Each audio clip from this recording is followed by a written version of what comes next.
Hallelujah. ಮೊದಲನೇದಾಗಿ ಯೇಸು ಸ್ವಾಮಿ ಹೇಳಿದಂಥ ಮಾತು ಪಾಪದ ಕ್ಷಮಾಪಣೆಯ ಮಾತು. ಎರಡನೆಯ ಮಾತು ಪರದೇಶಿಗೆ ಪ್ರವೇಶ ಮಾಡುವಂಥ ಮಾತು. ಮೂರನೆಯ ಮಾತು ಪವಿತ್ರವಾದಂಥ ಪರಿವಾರವನ್ನು ಏರ್ಪಾಟು ಮಾಡಿದಂಥ ಮಾತು. ನಾಲ್ಕನೆಯ ಮಾತು ನಾವು ನೋಡಿದ್ವಿ, ಎಂತಹ ಮಾತದು? ನಾಲ್ಕನೇ ಮಾತು ಎಂಥ ಮಾತು? ಪಾಪದ ಫಲಿತವನ್ನ ಹೊಂದಿರುವಂತ ಮಾತು. ಐದನೇ ಮಾತು ನಾವು ನೋಡಿದೆವು ಪ್ರಿಯರೇ, ಎಂತಹ ಮಾತದು? ಪರಿಶುದ್ಧವಾಗಿರ್ತಕ್ಕಂಥ ದಾಹ ಉಳ್ಳಂತ ಒಂದು ಮಾತು. ಈಗ ಆರನೇ ಮಾತನ್ನು ನಾವು ನೋಡಿದ್ವಿ, ಎಂತಹ ಮಾತದು? ಪ್ರಕಟಣೆಯ ಮಾತು. ಜಯ ಹೊಂದಿದ್ದೇನೆ ಎಂಬುದಾಗಿ ಜಯದ ಧ್ವನಿಯ ಕೇಕೆಯನ್ನು ಹಾಕಿದಂಥ ಮಾತು.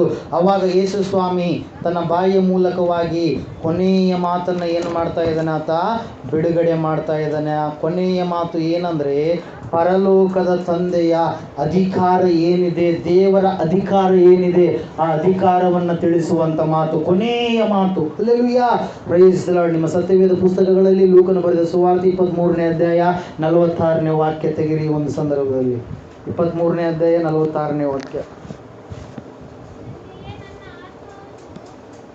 ತಂದೆಯೇ, ನನ್ನ ಆತ್ಮವನ್ನು ನಿನ್ನ ಕೈಗೆ ಒಪ್ಪಿಸಿಕೊಡುತ್ತೇನೆ ಎಂದು ಮಹಾಧ್ವನಿಯಿಂದ ಕೂಗಿದನು. Hallelujah, praise the Lord. ಕೊನೆಯ ಮಾತು. ಮೊದಲನೇ ಮಾತು ತಂದೆಯಿಂದ ಪ್ರಾರಂಭವಾಯಿತು ಪ್ರಿಯರೇ. ಹಲ್ಲೆಲೂಯಾ. ಎರಡನೆಯ ಮಾತು ಕಳ್ಳನನ್ನ ರಕ್ಷಣೆ ಮಾಡಿತು ಪ್ರಿಯರೇ. ಮೂರನೇ ಮಾತು ಕುಟುಂಬವನ್ನ ಏರ್ಪಾಟು ಮಾಡಿತು ಪ್ರಿಯರೇ. ನಾಲ್ಕನೇ ಮಾತು ಎಲ್ಲ ಪಾಪಗಳನ್ನ ಯೇಸು ಹೊತ್ತುಕೊಂಡಿರುವಾಗ ತಂದೆ ಎಂಬುದಾಗಿ ಯಾವಾಗಲೂ ಯಾವ ಬಾಯಿಯಿಂದ ಯೇಸು ಅಂತ ಇದ್ನೋ ಅದೇ ಬಾಯಿಯಿಂದ ದೇವ ಎಂಬುದಾಗಿ ಅಂತ ಇದ್ದಾನೆ. ಈಗ ಐದನೇ ಮಾತು ಹೇಳಿದೆ ಯೇಸು ಸ್ವಾಮಿ ಏನಂತೇಳಿ, ಶಾಸ್ತ್ರದ ಮಾತು ನೆರವೇರುವಂತೆ ನನಗೆ ನೀರಡಿಕೆ, ನನಗೆ ದಾಹವಾಗಿದೆ ಎಂಬುದಾಗಿ. ಆರನೇ ಮಾತನ್ನು ಕೂಡ ಹೇಳಿದೆ, ಏನಂತೇಳಿ, ತೀರಿತು ಎಂಬುದಾಗಿ. ಏಳನೇ ಮಾತನ್ನು ಹೇಳ್ತಾ ಇದ್ದಾನೆ, ಯಾವ ತಂದೆ ಮಕ್ಕಳ ಸಂಬಂಧ, ತಂದೆ ಕುಮಾರನ ಸಂಬಂಧ ನಡುವೆ ಮುರಿದು ಬಿದ್ದಿತ್ತು, ಈಗ ಪುನಃ ತಂದೆ ಕುಮಾರನ ಸಂಬಂಧ ಏನಾಗಿದೆ? ಜೋಡಣೆಯಾಗಿದೆ. ಪುನಃ ತಂದೆ ಕುಮಾರನ ಸಂಬಂಧ ಏನಾಗಿದೆ? ಏರ್ಪಾಟ್ ಆಗಿದೆ ಪ್ರಿಯರೇ. ಹಲ್ಲೆಲೂಯಾ. ಇಲ್ಲಿ ನಾವು ನೋಡ್ತಾ ಇದ್ದೇವೆ, ಇದು ಕೂಡ ಒಂದು ಪ್ರವಾದನೆಯನ್ನ ನೆರವೇರಿಸಿದಂತ ಮಾತು. ಕೀರ್ತನೆಗಳ ಪುಸ್ತಕ 31ನೇ ಕೀರ್ತನೆ 5ನೇ ವಚನ ನಾವು ಓದಿದಾಗ ಅಲ್ಲಿ ಗೊತ್ತಾಗುತ್ತೆ. ಓದಿ ಒಂದ್ಸಾರಿ.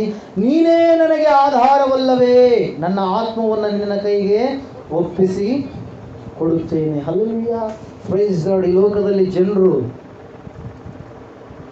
ಈಗಾಗಲೇ ಹೇಳಿದ್ನಲ್ವ, 12ನೇ ಅಧ್ಯಾಯ 6ನೇ ವಚನ ಏನಿದೆ? ಬೆಳ್ಳಿ ತಂತಿ ಇದೆ. ಆ ಬೆಳ್ಳಿ ತಂತಿ ಕಟ್ಟಾದಾಗ ಬಂಗಾರದ ಬಟ್ಲಿ ಏನಾಗುತ್ತಾ? ಒಡೆದು ಹೋಗುತ್ತೆ. Hallelujah, praise the lord. ಹೇಳೋದು ಅರ್ಥ ಆಗ್ತಾ ಇದೆನಾ? ಬೆಳ್ಳಿ ತಂತಿ ಎಲ್ಲಿಂದ ಎಲ್ಲಿ ಕನೆಕ್ಟ್ ಆಗ್ಯದ? ಆತ್ಮಕ್ಕ, ಪ್ರಾಣಕ್ಕ, ಶರೀರಕ್ಕೆ ಒಂದು ತಂತಿ ಕಟ್ಟಾಗ್ಯದ. ಹಲ್ಲೆಲೂಯಾ. ಆ ತಂತಿ ಯಾವಾಗ ಜೋಡಣೆ ಆಗಿರ್ತಕ್ಕಂಥ ತಂತಿ ಯಾವಾಗ ಕಟ್ಟಾಗುತ್ತೋ, ಕಟ್ಟಾದಾಗ ಏನಾಗುತ್ತ? ಪ್ರಾಣ ಎನ್ನುವಂಥದ್ದು, ಪ್ರಾಣ ಪಕ್ಷಿ ಎನ್ನುವಂಥದ್ದು ಹಾರಿ ಹೋಗುತ್ತೆ. ಅಲ್ಲಿವರೆಗೆ ಎಷ್ಟು ಸಾಯ್ತೀವಿ ಅಂದ್ರೆ ನಾವು ಸಾಯೋದೇ ಇಲ್ಲ. ಹಲ್ಲೆಲೂಯಾ. ಆತ್ಮ ಹೋಗ್ಲಿ ಅಂದ್ರೆ ಹೋಗೋದೇ ಇಲ್ಲ. Hallelujah, praise lord. ಇಲ್ಲಿ ನಾವು ನೋಡ್ತಾ ಇದ್ದೇವೆ ಪ್ರಿಯರೇ, ಆ ತಂದೆಯ ಅಧಿಕಾರ. ಆತನು ಪ್ರಾಣ ಕೊಡುವಾತನು ಆತನೇ, ಜೀವವನ್ನು ಕೊಡುವಾತನು ಆತನೇ, ಹುಟ್ಟಿಸುವಾತನು ಆತನೇ, ಸಾಯಿಸುವಾತನು ಆತನೇ, ಗಾಯ ಮಾಡುವಾತನು ಆತನೇ, ಗಾಯವನ್ನು ಕಟ್ಟುವಾತನು ಆತನೇ, ಒಬ್ಬರು ಕುರುಡರಾಗಿ ಕುಂಟರಾಗಿ ಹುಟ್ಟಬೇಕಂತೇಳಿ ನೇಮಕ ಮಾಡಿದವನು ಕೂಡ ಆತನೇ. Hallelujah, praise lord. ದೇವರ ವಾಕ್ಯದಲ್ಲಿ ನಾವು ನೋಡ್ತಾ ಇದ್ದೇವೆ, ಆತನಲ್ಲಿ ಇರ್ತಕ್ಕಂಥ ಅಧಿಕಾರ ಯಾವ ಮನುಷ್ಯನಲ್ಲಿಯೂ ಕೂಡ ಇರೋದಕ್ಕೆ ಸಾಧ್ಯ ಇಲ್ಲ. ಯಾವ ಅಧಿಕಾರ ಪ್ರಿಯರೇ? ಅದು ಪ್ರಾಣದ ಅಧಿಕಾರ. ಹಲ್ಲೆಲೂಯಾ, ಆತ್ಮದ ಒಂದು ಅಧಿಕಾರ. ಇಬ್ರಿಯರಿಗೆ ಬರೆದ ಪತ್ರಿಕೆಯಲ್ಲಿ 12ನೇ ಅಧ್ಯಾಯದಲ್ಲಿ ನಾವು ನೋಡ್ತಾ ಇದ್ದೇವೆ, ಎಲ್ಲವುಗಳಿಗೆ ಆತ್ಮ ಇಲ್ಲ. ಆತ್ಮಗಳಿಗೆ ತಂದೆ ಯಾರು? ಏಸಪ್ಪ ಮಾತ್ರ. ಹಲ್ಲೆಲೂಯಾ. ಒಂದ್ಸಾರಿ ಒಂದು ಸಂದರ್ಭದಲ್ಲಿ ಹೇಳಿದ್ದೆ, ಯಾರು ಹೆಂಗನ ಅನ್ಕೊಳ್ರಿ, ಆದರೆ ಅವ್ರವ್ರ ಆತ್ಮಗಳಿಗೆ ಅಪ್ಪ ಏಸಪ್ಪನೇ. ನಂಬಲಾರ್ದವ್ರಿಗೂ ನಂಬಿದವರಿಗೂ ಎಲ್ಲರಿಗೂ ಆತ್ಮಗಳಿದಾವ. ಆ ಆತ್ಮಗಳಿಗೆ ತಂದೆ ಯಾರು? ಏಸಪ್ಪನೇ ಪ್ರಿಯರೇ. Hallelujah, praise lord. ಇಲ್ಲಿ ನಾವು ನೋಡ್ತಾ ಇದ್ದೇವೆ, ಯೇಸು ಸ್ವಾಮಿ ಕೊನೆಯ ಮಾತನ್ನು ಹೇಳಿದಂಥ ಮಾತು ಪರಲೋಕದ ತಂದೆಯ ಅಧಿಕಾರ ಏನಾಗಿದೆ ಎಂಬುದಾಗಿ ವ್ಯಕ್ತಪಡಿಸುವಂಥ ಒಂದು ಮಾತು ಪ್ರಿಯರೇ. ಪೂರ್ವಾಕ್ಷರದಿಂದ ಸ್ಟಾರ್ಟ್ ಆಗಿರುವಂಥದ್ದು. ಪರಲೋಕದ ತಂದೆಯ ಅಧಿಕಾರ. ಭೂಲೋಕದಲ್ಲಿ ಅಧಿಕಾರ ಇಲ್ಲ. ಇದು ಯಾವ ಮನುಷ್ಯನಲ್ಲಿ ಅಧಿಕಾರ ಇಲ್ಲ. ಇವರು ಏನೋ ರೋಗಗಳನ್ನು ತಯಾರು ಮಾಡುವುದು, ಆದರೆ ಅದಕ್ಕೆ ಜೀವ ಕೊಡೋಕ್ಕೆ, ರಕ್ತ ಏರಿಸೋಕ್ಕೆ ಸಾಧ್ಯ ಇಲ್ಲ. ಏರಿಸಿದ ರಕ್ತ ಏನಾಗುತ್ತೆ? ಎಪ್ಪಗಟ್ಟಿ ಹೋಗುತ್ತಾ, ರಕ್ತ ಅದು ಯಾವುದಕ್ಕೂ ಕೆಲಸಕ್ಕೆ ಬರಲಾರಂಗೆ ಆಗತ್ತೆ. ಜೀವವನ್ನು ಕೊಡೋದಕ್ಕೆ ಯಾವ ಮನುಷ್ಯನಿಗೆ ಸಾಧ್ಯ ಇಲ್ಲ, ದೇವರು ಮಾತ್ರ ಜೀವವನ್ನು ಕೊಡಬಲ್ಲವನಾಗಿದ್ದಾನೆ. Hallelujah, praise the lord. ಇಲ್ಲಿ ನಾವು ನೋಡ್ತಾ ಇದ್ದೇವೆ, ಮೊದಲನೇ ಥೆಸಲೋನಿಕ ಪತ್ರಿಕೆ 5ನೇ ಅಧ್ಯಾಯ 23ನೇ ವಚನವನ್ನು ನಾವು ನೋಡುವಾಗ, ಆತ್ಮ ಪ್ರಾಣ ಶರೀರದ ಮೂಲಕವಾಗಿ ಮನುಷ್ಯನ ಏನಾಗ್ತಾನೆ, ಉಂಟಾಗ್ತಾನೆ. ಓದಿ ಒಂದ್ಸಲ 5ನೇ ಅಧ್ಯಾಯ 23ನೇ ವಚನ, ಮೊದಲನೇ ಥೆಸಲೋನಿಕ.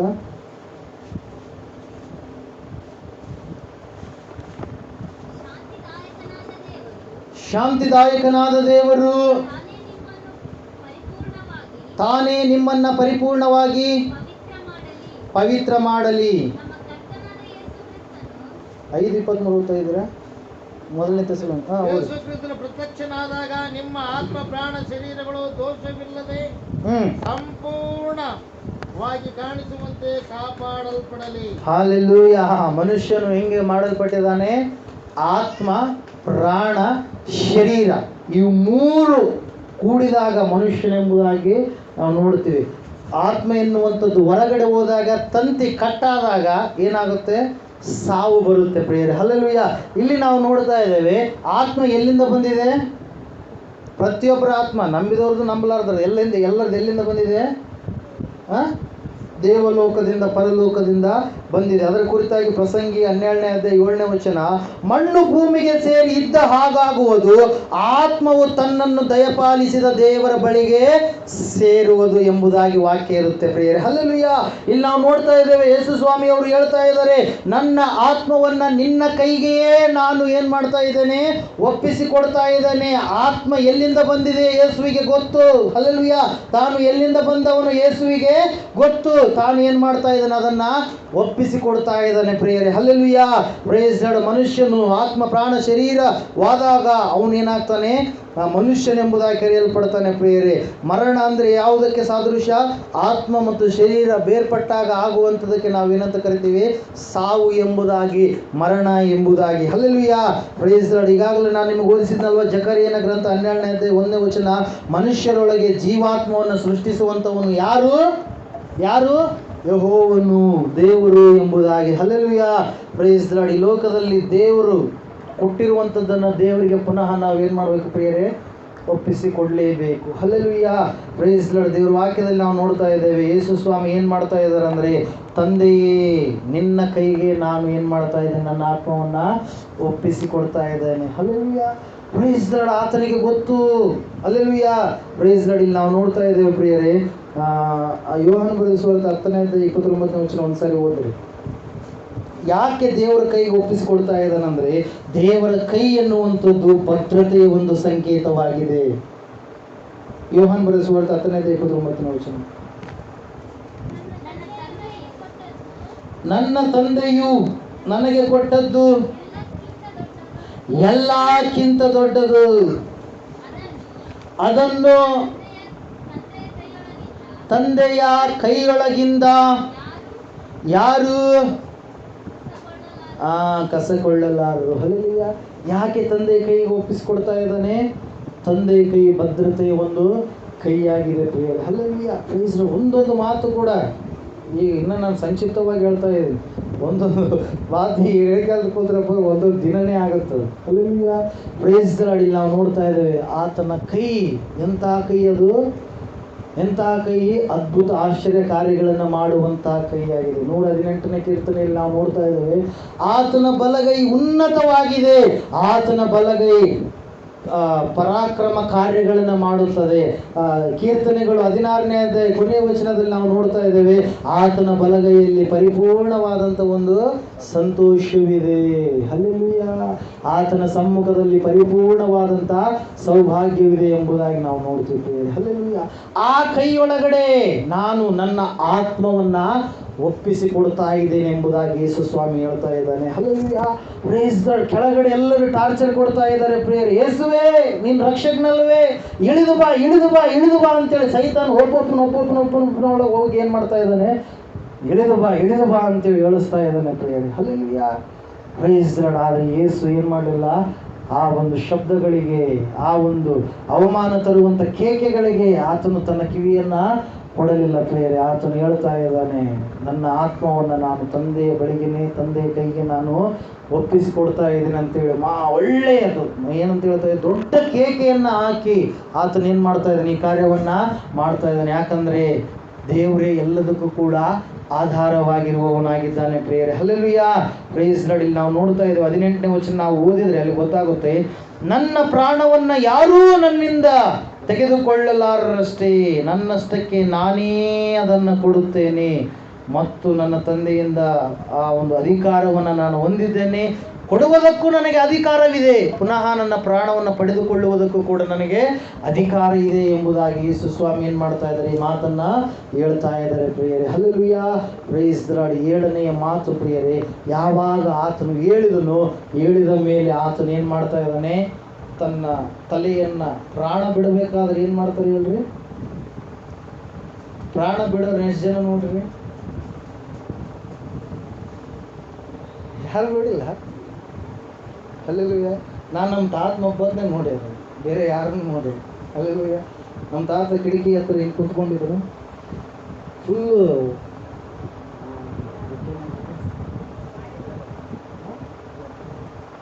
ತಾತ ಪ್ರಾಣ ಉಸಿರು ಆಡಲಾರ್ದು. ಹಾಂ ಅಲ್ಲ, ಕಫ ಕಫ ಇತ್ತು, ನಾವೆಲ್ಲ ಹೊರಗಡೆ ಮಲ್ಕೊಂಡಿದ್ವಿ, ಆಯಾಸ ಫುಲ್ಲು ದಮ್ ಬಂದ ಸಂದರ್ಭದಲ್ಲಿ ಅಪ್ಪನ ಎಬ್ಸಕ್ಕೆ ಬಂದರು, ಅಜ್ಜಿ ಯಾರೋ ಬಂದಾಗ ಅಪ್ಪ ಒಳಗಡೆ ಹೋಗಿ ಚೇರ್ ಮೇಲೆ, ಕಬ್ಬಣದ ಚೇರ್ ಮೇಲೆ ತಾತ ಕುಂತ್ಕೊಂಡ್ರು. ಅಲ್ಲಿ ಸೆಕ್ರೆಟರಿ ಇದೀವಲ್ಲ ಒಂದು ಇವಾಗೆಲ್ಲ ಬಿದ್ದೋಗಿ ಆ ಕಿಟಕಿಗೆ ತಾತ ಹಿಂಗೆ ಕುಂತ್ಕೊಂಡಿದ್ರು. ಅಪ್ಪ ಇಂಜೆಕ್ಷನ್ ಮಾಡಿದ ಮೇಲೆ ಆ ಒಂದು ಸಂದರ್ಭದಲ್ಲಿ ತಾತ ಹಿಂಗೆ ಏನು ಮಾಡಿದ, ಹಂಗೆ ಕೂತ್ಕೊಂಡು ಹಂಗೆ ನೀರು ಏನು ಹಾಕಿದಂಗೆ ಆಯಿತು, ಹಂಗೆ ಏನು ಮಾಡಿದ್ರು, ಪ್ರಾಣವನ್ನು ಬಿಟ್ಟಿರ್ತಾರೆ. ಹಲ್ಲೆಲೂಯಾ. ಆದರೆ ಸಾಮಾನ್ಯವಾಗಿ ಮನುಷ್ಯನು ಪ್ರಾಣ ಬಿಡುವಾಗ ಏನಾಗುತ್ತಂತೇಳಿ ಹೇಳ್ತೀನಿ ಅಂದರೆ, ಪ್ರಾಣ ಬಿಡುವಾಗ ಅವನು ತಲೆಯನ್ನು ಮ್ಯಾಲಕ್ಕೆ ಎತ್ತುತ್ತಾನೆ, ಉಸಿರು ಒಳಗಡೆ ಹೋಗ್ಬೇಕು, ಆಮ್ಲಜನಕ ಒಳಗಡೆ ಹೋಗ್ಬೇಕು, ನಿಂದಿರ್ತಾ ಇರುತ್ತೆ, ಹಾರ್ಟ್ ಬೀಟ್ ಹೆಚ್ಚಾಗೋದು ಕಡಿಮೆ ಮಾಡ್ತಾ ಇರುತ್ತೆ. ಆಮ್ಲಜನಕ ಒಳಗಡೆ ಬೇಕು, ಗಾಳಿ ಬೇಕು, ಹಿಂಗೆ ಎಳ್ಕೊಂಬೇಕಂತೇಳಿ ಏನು ಮಾಡ್ತಾನೆ, ಹಿಂಗಿದ್ರೆ ಎಳ್ಕೊಳಕ್ ಬರುತ್ತಾ, ಏನು ಮಾಡ್ತಾನೆ, ತಲೆಯನ್ನು ಹಿಂಗೆ ಮೇಲ್ಗಡೆ ಮಾಡಿ ಎಳ್ಕೊಳ್ಳೋದಕ್ಕೆ ಏನು ಮಾಡ್ತಾನೆ, ಪ್ರಯತ್ನ ಮಾಡ್ತಾನೆ ಪ್ರೇರ. ಆದರೆ ಯೇಸು ಪ್ರಾಣ ಬಿಟ್ಟಿರುವಂಥದ್ದು ಹಂಗಲ್ಲ. ಹೆಂಗೆ ಬಿಟ್ಟಾತ, ತಲೆಯನ್ನು ಬಾಗಿಸಿ ತಂದೆಗೆ ವಿಧೇಯತೆಯನ್ನು ತೋರಿಸಿ ಆ ಮಾತನ್ನ ಹೇಳಿ ಆತನೇನು ಮಾಡ್ತಾ ಇದ್ದಾನೆ, ಪ್ರಾಣವನ್ನು ಬಿಡ್ತಾ ಇದ್ದಾನೆ ಪ್ರೇರೆ. Hallelujah, praise the Lord. 7ನೇ ಮಾತು ಹೇಳಿದಾದ ಮೇಲೆ, ಆತನ ಪ್ರಾಣ ಬಿಟ್ಟಾದ ಮೇಲೆ ನೋಡ್ತಾ ಇದ್ದಾರೆ ಅಲ್ಲಿರ್ತಕ್ಕಂಥ ಜನರು. ಯಾಕಂದ್ರೆ ಶಿಲುಬೆಗೆ ಹಾಕಿದಂಥವರು 3 ದಿನಗಳವರೆಗೆ ಸಾಯ್ತಿದ್ದಿಲ್ಲ ಅಂತ. ಎಷ್ಟು ದಿನ ರೀ? 3 ದಿನಗಳವರೆಗೆ. 2 ದಿನ, ಒಬ್ಬೊಬ್ರು 1 ದಿನ ಸತ್ತರೆ, ಒಬ್ಬೊಬ್ರು 2 ದಿನ, ಒಬ್ಬೊಬ್ರು 3 ದಿನ, ಮ್ಯಾಕ್ಸಿಮಮ್ 3 ದಿನಗಳವರೆಗೆ ಏನು ಮಾಡ್ತಿದ್ದಿಲ್ಲ, ಸತ್ತು ಹೋಗ್ತಿದ್ದ. ಭಯಂಕರವಾದಂಥ ಶ್ರಮೆಯ ಒಂದು ಸಂಕೇತ ಶಿಲುಬೆ ಅಂದರೆ. ಹಲ್ಲೆಲೂಯಾ. ಶಿಲುಬೆಯನ್ನು ಅಲ್ಲಿಂದ ಅಲ್ಲಿವರೆಗೆ ಯಾರು ಕೂಡ ಹೊತ್ಕೊಂಡು ಹೋಗಿಲ್ಲ. ಮತ್ತೆ ಯೇಸು ಸ್ವಾಮಿ ಮಾತ್ರ ಒಂದು ಭಾರವುಳ್ಳಂಥ 141 kg ಪ್ಲಸ್ 35 kg, ಎಷ್ಟಾಗುತ್ತೆ ನೋಡ್ರಿ, 40 ಪ್ಲಸ್ 36, 176 kg ಭಾರವುಳ್ಳಂಥ ಶಿಲುಬೆಯನ್ನು, ಸ್ಟ್ರೇಟ್ ಆಗಿರ್ತಕ್ಕಂಥ ಕಟ್ಟಿಗೆ 141 kg, ಅಡ್ಡ ಆಗಿರ್ತಕ್ಕಂಥ ಕಟ್ಟಿಗೆ 35 kg. ಹೇಳೋದು ಅರ್ಥ ಆಗ್ತದೇನಾ? ಸ್ಟ್ರೇಟ್ ಕಟ್ಟಿಗೆ ಇದು 141 kg, ಇದು 35 kg. ಅಷ್ಟು ಭಾರವುಳ್ಳಂಥ ಶಿಲುಬೆಯನ್ನ 1.6 ಕಿಲೋಮೀಟರ್ ಯೇಸು ಸ್ವಾಮಿ ಏನ್ ಮಾಡಿದ್ದಾನೆ, ಹೊತ್ಕೊಂಡು ನಡೆದಿದ್ದಾನೆ. ಬೇರೆ ಯಾರು ಕಳ್ಳರಿಗೆ ಹಂಗೆ ಓಡಿಸಿಲ್ಲ. ಆ 2 ಕಳ್ಳರನ್ನ ಹಾಕ್ಯಾರ ಅಂದ್ರೆ ಏನ್ ಮಾಡಿದ್ರು, ಅವ್ರನ್ನ ಶಿಲುಬೆಯನ್ನ ಮೊದಲೇ ತಂದಿಟ್ಟಿರ್ತಕ್ಕಂಥ ಶಿಲುಬೆಯ ಮೇಲೆ ಅವ್ರನ್ನ ಹಾಕ್ಯಾರ ಹೊರತಾಗಿ ಅವ್ರನ್ನ ಶಿಲುಬೆಯಲ್ಲಿ ಮೆರವಣಿಗೆ ಮಾಡಿಲ್ಲ ಪ್ರಿಯರೇ. Hallelujah, praise lord. ಇಲ್ಲಿ ನಾವು ನೋಡ್ತಾ ಇದ್ದೇವೆ, ಯಾವಾಗ ಆತನ ಆ ಶಿಲುಬೆಯ ಮೇಲೆ ಪ್ರಾಣ ಬಿಟ್ಟಾದ ಮೇಲೆ ಜನರು ಆಶ್ಚರ್ಯ ಪಡ್ತಾರೆ. ಯಾಕಂದ್ರೆ ಅಷ್ಟು ಬೇಗ ಯಾರು ಪ್ರಾಣ ಬಿಡಲ್ವೇ? 6 ತಾಸುಗಳಲ್ಲಿ ಯಾರು ಪ್ರಾಣ ಬಿಟ್ಟಿರುವಂಥ ದಾಖಲೆಗಳು ಇಲ್ಲವೇ? ಎಷ್ಟು ಏಟುಗಳು ಬಡಿದ್ರು, ಏಟು ಬಿದ್ದಾಗಲೇ ಸಾಯ್ಬೇಕಾಗಿತ್ತೇನೋ, ಅಷ್ಟು ಭಯಂಕರವಾದಂಥ ಏಟುಗಳು ಪ್ರಿಯರೇ. ಹಲ್ಲೆಲೂಯಾ. ಈ ಕಳ್ಳರಿಗೆ ಏಟುಗಳು ಬಿದ್ದಿಲ್ಲ. ಯಾರಿಗೆ ಏಟು ಬಿದ್ದಾವ? ಏಸಪ್ಪಗಷ್ಟೇ ಏಟುಗಳು ಬಿದ್ದಾವ. ಹಲ್ಲೆಲೂಯಾ. ಇಲ್ಲಿ ನಾವು ನೋಡ್ತಾ ಇದ್ದೇವೆ ಪ್ರಿಯರೇ, ದೇವರ ವಾಕ್ಯದಲ್ಲಿ ಪಿಲಾತನು ಆಶ್ಚರ್ಯಪಟ್ಟ, ಇಷ್ಟು ಬೇಗ ಸತ್ತನು, ಇಷ್ಟು 6 ತಾಸಿನಲ್ಲಿ ಸತ್ತು ಬಿಟ್ಟಾತ ಅಂತೇಳಿ ಪಿಲಾತನು ಏನು ಮಾಡ್ತಾ ಇದ್ದಾನೆ, ಆಶ್ಚರ್ಯ ಪಡ್ತಾ ಇದ್ದಾನೆ ಪ್ರಿಯರೇ. ಯಾಕಂದ್ರೆ ಯೇಸು ಸ್ವಾಮಿ ಒಂದು ಸಮಯ ಇಟ್ಟುಕೊಂಡಿದ್ದಾನೆ. ಆ ಸಮಯದಲ್ಲಿಯೇ ಆತನು ಬಂದ, ಆ ಸಮಯದಲ್ಲಿಯೇ 6 ತಾಸುಗಳಲ್ಲಿ 6ನೇ ದಿನದಲ್ಲಿ ಸೃಷ್ಟಿಯಾಗಿರ್ತಕ್ಕಂಥ ಮಾನವನು ಮಾಡಿರ್ತಕ್ಕಂಥ ಪಾಪದ ಫಲಿತವಾಗಿ 6 ತಾಸುಗಳಲ್ಲಿ ಆತನು ಏನ್ ಮಾಡಿದ ಪ್ರಿಯರೇ? ಏನ್ ಮಾಡಿದ?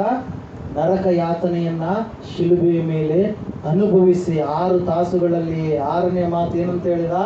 ತೀರಿತು ತೀರಿತು ಎಂಬುದಾಗಿ ಹೇಳಿದ. 7ನೇ ಮಾತು ವಿಜಯ ಧ್ವನಿಕೆಗೆ ನನ್ನ ಆತ್ಮ ನಿನ್ನ ಕೈಗೆ ಒಪ್ಪಿಸಿಕೊಡುತ್ತೇನೆ ಎಂಬುದಾಗಿ ಹೇಳಿ ಏನ್ ಮಾಡ್ತಾ ಇದ್ದಾನೆ? ತಲೆ ಬಾಗಿಸಿ ಪ್ರಾಣವನ್ನು ಕೊಡ್ತಾ ಇದ್ದಾನೆ. ಅವಾಗ ಸತ್ತನೂ ಇಲ್ಲ ಅಂತೇಳಿ ಪಕ್ಕದಲ್ಲಿ ಇರ್ತಕ್ಕಂಥ ಸೈನಿಕ ಏನ್ ಮಾಡ್ತಾ ಇದ್ದಾನಂದ್ರೆ ಈಟಿ ಅಂತ ಗೊತ್ತಾ?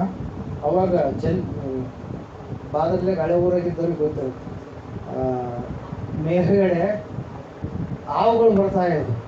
ಹಾವುಗಳು ಬಂದ ಸಂದರ್ಭದಾಗ ಅಲ್ಲಿ ಹೊಡೆಯಕ್ಕೆ ನಾವೇನು ಎಂತಲ್ಲಿ ಹಾರ್ಕೊಂಡು ಹೋಗ ರೆಕ್ಕೆಗಳಿಲ್ಲ, ಏನು ಮಾಡ್ತಿದ್ದಿಲ್ಲ. ಅವು ಕೆಲವು ಜನರು ಹೊಡೆಯೋದು ನೋಡ್ತಿದ್ದೆ ನಾನು. ಏನು ಮಾಡ್ತಿದ್ರು? ಬಲ್ಲೆ ತೊಗೊಂತಿದ್ರು. ಬಲ್ಲೆ ತೊಗೊಂಡು ಏನು ಮಾಡ್ತಿದ್ರು? ಹಾವಿಗೆ ಚುಚ್ತಿದ್ರು. ಹಂಪನಗೌಡ್ರು ಹಳೆಯ ಮನೆಗೆ ದೊಡ್ಡ ಹಾವು ಸಿಕ್ಕಿ ಬಿದ್ದದ್ದು ನನ್ನ ನೆನಪಾಗ. ಅವಾಗ ಇವರು ಪಂಪತಿಯವರು ಅಲ್ಲೇ ಇರ್ತಾರೆ. Hallelujah, praise. ಈಗ ನಾವು ನೋಡ್ತಾ ಇದ್ದ ಪ್ರಿಯರೇ, ಆ ಬಲ್ಲೆಯನ್ನು ತೆಗೆದುಕೊಂಡು ಯಾವಾಗ ಆತನ ಪಕ್ಕಿಗೆ ಚುಚ್ಚಿದ್ರು, ಚುಚ್ಚಿದಾಗ ಏನು ಬಂತು? ನೀರು ಮತ್ತು ರಕ್ತ ಏನಾಯ್ತು ಪ್ರಿಯರೇ? ಹೊರಟು ಬಂತು ಪ್ರಿಯರೇ. ಹಲ್ಲೆಲೂಯ್ಯ. ಯಾವದ ಪಕ್ಕದ ಎಲುಬಿನಿಂದ ಮಾಡಿದಂಥ ಸ್ತ್ರೀ ಅವ್ವ ಪಾಪಕ್ಕೆ ಕಾರಣವಾಗಿದ್ದು, ಅದೇ ಪಕ್ಕದ ಎಲುಬಿನಿಂದ ಆತನು ರಕ್ತವನ್ನು ಸುರಿಸುವುದರ ಕೊನೆಯ ರಕ್ತದ ಹನಿಯನ್ನು ಸುರಿಸುವುದರ ಮೂಲಕವಾಗಿ ಅದಕ್ಕೆ ತಕ್ಕ ಬೆಲೆಯನ್ನು ಶಿಲುಬೆಯ ಮೇಲೆ ಆತನ ಏನು ಮಾಡಿದ? ಕೊಟ್ಟ ಪ್ರಿಯರೇ. ಹಲ್ಲೆಲೂಯ್ಯ. ಪಕ್ಕೆ ಆದಾಮನ ಪಕ್ಕೆ ಎಲುಬಿನಿಂದಲೇ ಅವಳನ್ನ ಮಾಡಿರುವಂಥದ್ದು. ಹಲ್ಲೆಲೂಯ್ಯ. ಅದರ ಪ್ರಾಯಶ್ಚಿತ್ತದ ಯಜ್ಞವಾಗಿ ಆತನ ಆ ಕಾರ್ಯವನ್ನಲ್ಲಿ ಮಾಡಿದನೆಂಬುದಾಗಿ. ಹಲ್ಲೆಲೂಯ್ಯ. ಒಂದು ಸಂದರ್ಭದಲ್ಲಿ 3 ತಾಸುಗಳು ಸೂರ್ಯನ ಏನು ಮಾಡ್ತಾ ಇಲ್ಲ. ಇದೆಲ್ಲ ಕತ್ತಲದಲ್ಲಿ ನಡೆಯಕತ್ತದ. ಎಲ್ಲಿ ನಡೀತಾ ಇದೆ? ಕತ್ತಲಲ್ಲಿ 12 ಗಂಟೆಯಿಂದ 3 ಗಂಟೆವರೆಗೂ ಏನಾಗ್ತಾ ಇದೆ? ಭಯಂಕರವಾದಂಥ ಕತ್ತಲೆ. ಅವಾಗ ಒಬ್ಬ ರೋಮನ್ ಸೈನಿಕ ಏನ್ ಮಾಡ್ತಾ ಇದ್ದಾನಂದ್ರೆ, ಶಿಲುಬೆಯನ್ನ ನೋಡಿ ಈತನು ನಿಜವಾಗಲೂ ಕೂಡ ದೇವರ ಮಗನೇ, ದೇವರೇ ಎಂಬುದಾಗಿ ಏನ್ ಮಾಡ್ತಾ ಇದ್ದಾನಂತ ರಕ್ಷಣೆಯನ್ನ ಹೊಂದುತ್ತಾ ಇದ್ದಾನೆ ಪ್ರಿಯರೇ. ಶಿಲುಬೆ ಎನ್ನುವಂಥದ್ದು ಏನ್ ಮಾಡುತ್ತಂದ್ರೆ ಅನೇಕರನ್ನ ಇಬ್ಬಾಗಿಸುವುದು ಪ್ರಿಯರೇ. ಹಲ್ಲೆಲೂಯ್ಯ. Praise God. ದೇವರ ವಾಕ್ಯದಲ್ಲಿ ನಾವು ನೋಡ್ತಾ ಇದ್ದೇವೆ. ದೇವರ ವಾಕ್ಯ ಹೇಳ್ತಾ ಇದೆ, ಶಿಲುಬೆಯಲ್ಲಿ 2 ಸ್ತ್ರೀಯರು. ಯಾರು? ಮರಿಯಳು ಎನ್ನುವಂಥ ಸ್ತ್ರೀ ಮತ್ತು ಕ್ಲೌಡಿಯ ಎನ್ನುವಂಥ ಸ್ತ್ರೀ ಶಿಲುಬೆ ಏನ್ ಮಾಡಿತು? ಇಬ್ಬಾಗ ಮಾಡಿತು. ಮರಿಯಳು ಯೇಸುವನ್ನ ನಂಬಿದ್ಲು. ಕ್ಲೌಡಿಯಳು ಸತ್ಪುರುಷನ ಗೊಡವೆಗೆ ಹೋಗಬೇಡ ಅಂತ ಹೇಳಿದ ಹೊರತಾಗಿ ಯೇಸಪ್ಪನ ನಂಬಲಿಲ್ಲ, ರಕ್ಷಣೆಯನ್ನ ಹೊಂದಲಿಲ್ಲ. ಇನ್ನೊಬ್ಬ ಯಾರು? ಕಾಯಾಫ ಎನ್ನುವಂಥ ವ್ಯಕ್ತಿ, ಆತನು ಯೇಸು ಸ್ವಾಮಿಯನ್ನು ನಂಬಲಿಲ್ಲ, ಆತನನ್ನು ಕೊಲ್ಲಿಸುವುದಕ್ಕೆ ಕಾರಣನಾದ. ಆದರೆ ಅದೇ ಒಂದು ತಾರ್ಸ ಎನ್ನುವಂಥ ಪಟ್ಟಣದಿಂದ ಬಂದಿರತಕ್ಕಂಥ ಫರಿಸಾಯನಾಗಿರ್ತಕ್ಕಂಥ ಸೌಲನು ಏನ್ ಮಾಡಿದ ಪ್ರಿಯರೇ? ತಾನು ಕೂಡ ಮೊದಲು ದೇವರಿಗೆ ಎದುರಾಗಿ ನಿಂತ. ಆದರೆ ಶಿಲುಬೆಯು ಆತನನ್ನು ಏನ್ ಮಾಡಿತು? ಆಕರ್ಷಣೆ ಮಾಡಿತು ಪ್ರಿಯರೇ. ಹಲ್ಲೆಲೂಯ್ಯ. 2 ಶಿಷ್ಯರು ಕೂಡ ಡಿವೈಡ್ ಆದರು ಪ್ರಿಯರೇ. ಇಸ್ಕರಿಯೋತ ಯೂದ ಶಿಲುಬೆಯನ್ನು ಧಿಕ್ಕರಿಸಿದ, ಉರುಳಕೊಂಡು ಸತ್ತು ಹೋದ. ಆದರೆ ಯೋಹಾನನು ಶಿಲುಬೆ ಹತ್ತಿರದಲ್ಲಿ ಇದ್ದು ಯೇಸುವಿನ ಸಾನ್ನಿಧ್ಯ ಭಾಗ್ಯವನ್ನು ನೋಡುವಂತ, ಮುಂದೆ ಆಗುವಂಥದನ್ನ, ಪರಲೋಕವನ್ನು ನೋಡುವಂತ ಮಹಾಭಾಗ್ಯವನ್ನ, ಪ್ರಕಟಣೆ ಗ್ರಂಥವನ್ನು ಬರೆಯುವಂತ ಮಹಾಭಾಗ್ಯವನ್ನ ಯೋಹಾನನು ಪಡೆದುಕೊಂಡ ಪ್ರಿಯರೇ. ಹಲ್ಲೆಲೂಯ್ಯ. Praise Lord. ಈ ರೀತಿಯಾಗಿ ನಾವು ನೋಡುವಾಗ ಶಿಲುಬೆ ಅದು ಒಂದು ಭೂಲೋಕ ಪರಲೋಕ 2 ಕೂಡ ಒಂದಾಗಿರ್ತಕ್ಕಂಥ ಒಂದು ಸ್ಥಳವಾಗಿದೆ. ಪಾಪಿಗೆ ರಕ್ಷಣೆ ಕೊಡುವಂಥದ್ದು ಶಿಲುಬೆಯಾಗಿದೆ. ಯಾಕಂದ್ರೆ ಬಿಳಿ ಬಣ್ಣದವನು ಪರಿಪೂರ್ಣವಾಗಿ ಕೆಂಪು ಬಣ್ಣದವನಾಗಿ ತನ್ನ ರಕ್ತವನ್ನ, ಕೊನೆಯ ರಕ್ತದ ಹನಿಯನ್ನ ನಮ್ಮೆಲ್ಲರಿಗೋಸ್ಕರವಾಗಿ ಆತನ ಏನ್ ಮಾಡಿದ ಪ್ರಿಯರೇ? ಸುರಿಸಿದ ಪ್ರಿಯರೇ. ಹಲ್ಲೆಲೂಯ್ಯ. Praise Lord. ಅದಕ್ಕೋಸ್ಕರವಾಗಿ ಇವತ್ತಿನ ದಿನ ಆ ಶಿಲುಬೆಯ ಮೇಲೆ ಯೇಸು ಹೇಳಿದಂಥ ಮಾತುಗಳು ಪ್ರಪಂಚದಲ್ಲಿರ್ತಕ್ಕಂಥ ಎಲ್ಲಾ ದೇಶಗಳಲ್ಲಿ ಏನಾಗುತ್ತೆ? ಹೇಳಲ್ಪಡುತ್ತೆ ಪ್ರಿಯರೇ. ಹಲ್ಲೆಲೂಯ್ಯ. ಆತನು ಮಾಡಿದಂಥ ತ್ಯಾಗ ಸಾಮಾನ್ಯವಾಗಿರುವಂಥದ್ದಲ್ಲ ಪ್ರಿಯರೇ. ಆದರೆ ಯಾರು ಅದನ್ನು ತಿಳಿದುಕೊಳ್ತಾರೋ, ತಿಳಿದುಕೊಂಡಂಥವ್ರು ಏನಾಗ್ತಾರೆ ಪ್ರಿಯರೇ? ರಕ್ಷಣೆಯ ಮಹಾಭಾಗ್ಯವನ್ನ ಹೊಂದಿಕೊಳ್ತಾರೆ. ಯೇಸು ಈಗಾಗಲೇ ಪಾಪದ ಪ್ರಾಯಶ್ಚಿತ್ತದ ಯಜ್ಞವನ್ನ ಏನ್ ಮಾಡಿದ್ದಾನೆ? ಮಾಡಿಬಿಟ್ಟಿದ್ದಾನೆ. ಆದರೆ ಯಾರು ಯೇಸುವಿನಲ್ಲಿ ಬರ್ತಾರೋ ಬಂದಂಥವರಿಗೆ ಪಾಪಕ್ಕೆ ಕ್ಷಮಾಪಣೆ ಇದೆ. ಅವರು ಮತ್ತೆ ಪಾಪ ಕ್ಷಮಾಪಣೆ ಹೊಂದಿಕೊಂಡ ಮೇಲೆ ಅವರು ಯೇಸುವಿನಲ್ಲಿ ಇರಬೇಕು, ಯೇಸುವಿನ ಕುಟುಂಬದಲ್ಲಿ ಇರಬೇಕು. ದೇವರನ್ನ ದೂರ ಮಾಡಿಕೊಳ್ಳಲಾರದೆ ಸ್ಥಿರವಾಗಿ ಅವರು ನಿಂತುಕೊಂಡು ಇರುವಾಗ ಯೇಸು ಪುನಃ 2ನೇ ಸಾರಿ ನಾನು ಬರುತ್ತೇನೆ.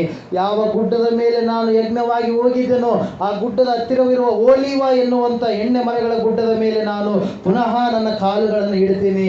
ಆ ಒಂದು ದೇವಾಲಯದ ಆಲಯದ ಎದುರಿಗಿರ್ತಕ್ಕಂಥ ಬಾಗಿಲ ಮೂಲಕವಾಗಿ ನಾನು ಆ ದೇವಾಲಯವನ್ನು ಪ್ರವೇಶ ಮಾಡ್ತೀನಿ ಎಂಬುದಾಗಿ ಯೇಸು ಹೇಳಿರ್ತಕ್ಕಂಥ ಮಾತು. ಮತ್ತು ಎರಡನೇ ಕಳ್ಳ ಬಲಗಳ್ಳನು ದೇವರೇ ನಿನ್ನ ರಾಜ್ಯವನ್ನು ಪಡೆದುಕೊಂಡು ಬರುವಾಗ ನನ್ನ ನೆನಸಿಕೆ ಎನ್ನುವಂಥ ಮಾತು. ಆ ರಾಜ್ಯದಲ್ಲಿ ನಾವು ಕೂಡ ಪ್ರಜೆಗಳಾಗಿ ಇರೋಣ. ಆತನ ಪ್ರಜೆಗಳಾಗುವುದಕ್ಕೆ ಕುಲ ಮತ ಭೇದ ಜಾತಿ ಯಾವುದೂ ಇಲ್ಲ. ಅಲ್ಲಲ್ವಿಯ ದೇವರಿಗೆ ಜಾತಿ ಇಲ್ಲ ರೀ. ಇವರು ಜಾತಿ ಅಂತೇಳಿ ಹೊಡೆದಾಡ್ತಾರೆ. ದೇವರಿಗೆ ಜಾತಿ ಇಲ್ಲ. ದೇವರು ಆದಾಮನನ್ನು ಉಂಟು ಮಾಡಿದಾಗ ಮಣ್ಣಿನ ಜಾತಿ ಯಾವುದ್ರಿ? ಮಣ್ಣಿಗೆ ಜಾತಿ ಮಾಡ್ತಾರೆ ಇವರು. ಅಲ್ಲಲ್ವಿಯ ಆದಾಮನ ಉಂಟು ಮಾಡಿದಾಗ ಮಣ್ಣಿನ ಜಾತಿ ಯಾವುದು? ದೇವರು ಕೊಟ್ಟಂತ ಉಸಿರಿಗೆ ಆ ಉಸಿರಿನ ಜಾತಿ ಯಾವುದು? ಸಾಯುವಂತ ಸಮಯದಲ್ಲಿ ಬ್ಲಡ್ ಏರ್ಸಕ್ಕ ಇಲ್ಲ, ಬ್ಲಡ್ ಬಹಳ ಕಡಿಮೆ ಆಗದ ಅಂತೇಳಿ ಎಲ್ಲಿಗೆ ಹಾಸ್ಪಿಟ್ಲಿಗೆ ಹೋದಾಗ ಇಲ್ಲ ಅವ್ರು ಯಾವ ಜಾತಿ ಆದ್ರೂ ಪರವಾಗಿಲ್ಲ ನಮಗೆ ರಕ್ತ ಏರ್ಸರಿ ಅಂತೇಳಿ ಅನ್ಕೋ. ಅಲ್ಲಿಯ ಮತ್ತೆ ಅವರು ತಾವು ಯಾರನ್ನ ಕೀಳು ಜಾತಿ ಅಂತೇಳಿ ಅನ್ಕೊಳ್ತಾರ ಅಂಥವ್ರು ಕೂಡ ಕೆಲಸ ಮಾಡಿಸ್ಕೊಂಡೆ ಮತ್ತೆ ಊಟ ಮಾಡ್ತಾರೆ. ಅಲ್ಲಿಯ ಅಂಥವ್ರು ಕೂಡ ಮನೆ ಕಡಿಸ್ಕೊಂಡೆ ಮತ್ತೆ ಆ ಮನೆಯಲ್ಲಿ ವಾಸ ಮಾಡ್ತಾರೆ. ಅಲ್ಲಿಯ ಎಷ್ಟು ಮೂರ್ಖತ್ವ ಎನ್ನುವಂಥದ್ದು ಈ ಲೋಕದಲ್ಲಿ ತುಂಬಿ ಹೋಗಿದೆ ಅಂದರೆ ಒಬ್ಬರನ್ನ ಕಂಡ್ರೆ ಒಬ್ಬರಿಗಾಗಲಾರದ ಪರಿಸ್ಥಿತಿ. ಪ್ರಿಯರೇ, ಈ ಜಾತಿ ಕುಲ ವ್ಯವಸ್ಥೆ ಎನ್ನುವಂಥದ್ದು ತೊಲಗಿಸಲ್ಪಡಬೇಕು. Alleluia, praise the Lord. ಅದಕ್ಕೋಸ್ಕರವಾಗಿ ನಮಗೆ ಜಾತಿ ಇಲ್ಲ, ನಾವು ಪರಲೋಕದವರು. Alleluia, praise the Lord. ಪರಲೋಕದ ಒಳಗಡೆ ನಮ್ಮನ್ನ ದೇವರು ಏನ್ ಮಾಡಿದ್ದಾನೆ? ತನ್ನ ಸಿಂಹಾಸನದ ಮೇಲೆ ನಮ್ಮನ್ನ ಕೂಡಿಸಿದ್ದಾನೆ. ಪ್ರಿಯರೇ, ಅಲ್ಲೆಲುಯ್ಯ, ಪ್ರೈಸ್ ದಿ ಲಾರ್ಡ್. ಅದಕ್ಕೋಸ್ಕರವಾಗಿ 7 ಶಿಲುಬೆಯ ಮಾತುಗಳು ಮತ್ತೊಂದು ಸಾರಿ ಜ್ಞಾಪಕ ಮಾಡ್ತೀನಿ. ತಂದೆಯೇ, ಇವ್ರು ಏನು ಮಾಡ್ತಾ ಇದ್ದಾರೆ ಇವರಿಗೆ ಗೊತ್ತಿಲ್ಲ, ಇವರನ್ನ ಕ್ಷಮಿಸು. ಕ್ಷಮಾಪಣೆಯ ಮಾತು, ಪಾಪದ ಕ್ಷಮಾಪಣೆಯ ಮಾತು. ಎರಡನೇ ಮಾತು ಯಾವ ಮಾತು? ದೇವರೇ, ನೀನು ಬರುವಾಗ, ನಿನ್ನ ರಾಜ್ಯವನ್ನು ಪಡ್ಕೊಂಡು ಬರುವಾಗ ನನ್ನ ನೆನೆಸಿಕೊ ಎಂಬುದಾಗಿ ಬಲಗಡೆ ಇರತಕ್ಕಂಥ ಕಳ್ಳ ಹೇಳಿದಾಗ, ಇವತ್ತೇ ನೀನು ನನ್ನ ಸಂಗಡ ಪರದೇಶಿನಲ್ಲಿ ಇರುವೆ ಎಂಬುದಾಗಿ ಹೇಳಿದಂಥ ಎರಡನೇ ಮಾತು. ಮೂರನೇದಾಗಿ ಶಿಲುಬೆಯ ಮುಂದೆ ಇರತಕ್ಕಂಥ ಶಿಷ್ಯರನ್ನ ಮತ್ತು ತಾಯಿಯಾದಂಥ ಮರಿಯಳನ್ನು ನೋಡಿ, ಇಗೋ ನಿನ್ನ ತಾಯಿ, ಇಗೋ ನಿನ್ನ ಮಗನು ಎಂಬುದಾಗಿ ಒಂದು ಕುಟುಂಬವನ್ನ, ಪರಿವಾರವನ್ನ ಏರ್ಪಾಟು ಮಾಡಿರ್ತಕ್ಕಂಥ ಒಂದು ಮಾತು. ನಾಲ್ಕನೇ ಮಾತು, ಎಲ್ಲ ಜಾತಿ ಜನಾಂಗಗಳ ಭೂಲೋಕದ ಮನುಷ್ಯರೆಲ್ಲ ಪಾಪಗಳನ್ನು ತಾನು ಹೊತ್ತುಕೊಂಡಾದ ಮೇಲೆ, ದೇವರಿಂದ ಕೈ ಬಿಡಲ್ಪಟ್ಟವನಾದ ಮೇಲೆ, ನನ್ನ ದೇವರೇ ಯಾಕೆ ನನ್ನನ್ನು ಕೈ ಬಿಟ್ಟಿದ್ದಿ ಎಂಬುದಾಗಿ ಹೇಳಿದಂಥ ಮಾತು ನಾಲ್ಕನೆಯ ಮಾತು. ಐದನೆಯ ಮಾತು, ಶಾಸ್ತ್ರದ ಮಾತು ನೆರವೇರುವಂತೆ ನನಗೆ ನೀರಡಿಕೆಯಾಗಿದೆ ಎಂಬುದಾಗಿ ಹೇಳಿದಂಥ ಮಾತು. ಆರನೆಯ ಮಾತು, ಅದು ಕೂಡ ಶಾಸ್ತ್ರದ ಮಾತು ನೆರವೇರುವಂತೆ ತೀರಿತು ಎಂಬುದಾಗಿ ಯೇಸು ಸ್ವಾಮಿ ಏನ್ ಮಾಡಿದ್ರು? ಹೇಳಿದ್ರು. ಪ್ರಿಯರೇ, ಕೊನೆಯದಾಗಿ ಹೇಳ್ತಾ ಇದ್ದಾನೆ ಏಳನೆಯ ಮಾತು ಏನಂತೇಳಿ, ತಂದೆಯೇ, ನಿನ್ನ ಕೈಗೆ ನನ್ನ ಆತ್ಮವನ್ನು ಒಪ್ಪಿಸಿ ಕೊಡ್ತಾ ಇದ್ದೇನೆ, ನನ್ನ ಪ್ರಾಣವನ್ನು ಯಾರೂ ತೆಗೆದುಕೊಳ್ಳಲಾರಷ್ಟೇ. ಇನ್ನೂ 39 ಏಟು ಯಾಕ? 1000 ಏಟು ಹೊಡೆದ್ರೂ ಕೂಡ ಏನಾಗಲ್ಲ ಪ್ರಿಯರೇ, ಏನಾಗಲ್ಲ. 1000 ಏಟುಗಳು ಹೊಡೆದ್ರೂ ಕೂಡ ಏನಾಗಲ್ಲ. ಯೇಸು ಸ್ವಾಮಿ ಸಾಯಲ್ಲ. ಯಾಕೆ ಹೇಳ್ರಿ? ಯೇಸು ಸ್ವಾಮಿ ಆತನೇ ಜೀವಾತ್ಮವನ್ನು ಉಂಟು ಮಾಡಿದವನು. ಯಾವಾಗ ಆತನು ವಾಕ್ಯ ಬಿಡುಗಡೆ ಮಾಡಿದ್ನೋ, ಬಿಡುಗಡೆ ಆದ್ಮೇಲೆ ತನ್ನ ಪ್ರಾಣವನ್ನ ಕೊಟ್ಟನು. ಪ್ರಿಯರೇ, ಹಲ್ಲೆಲೂಯಾ, ಪ್ರೈಸ್ ಲಾರ್ಡ್. ಒಂದು ಸಂದರ್ಭದಲ್ಲಿ ನಾವೆಲ್ಲರೂ ನಿಂತುಕೊಳ್ಳೋಣ. ತೀರಿತೆಂದು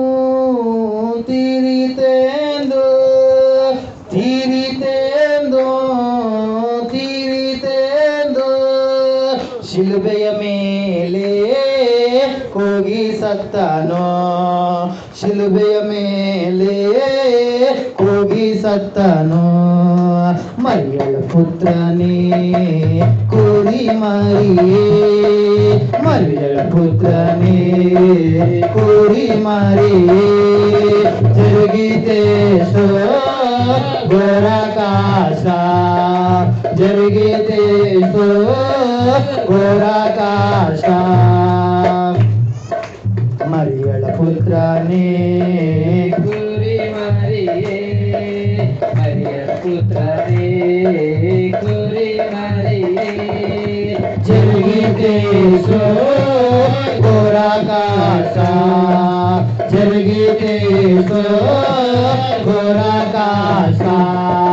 ಪಟ್ಟಿ ತಂದು ಪಕ್ಕೆಗೆ ತಿವಿದಾರೋ, ಇಟಿ ತಂದು ಪಕ್ಕೆಗೆ ತಿವಿದಾರೋ, ಕಳ್ಳನೆ ಸುರಿಯಿತು ಪರಿಶುದ್ಧ ರಕ್ತವು, ಕಳ್ಳನೆ ಸುರಿಯಿತು ಪರಿಶುದ್ಧ ರಕ್ತವು. ಮರಿಯಳ ಪುತ್ರನೇ ಕೋರಿ ಮರಿಯೇ, ಜರುಗಿದೆ ಘೋರಾಕಾಶ, ಜರುಗಿದೆ ಘೋರಾಕಾಶ. ಸಾರಿದ ತೆರದಲ್ಲಿ ದಿವ್ಯ ರಕ್ಷಕನೋ, ಸಾರಿದ ತೆರದಲ್ಲಿ ದಿವ್ಯ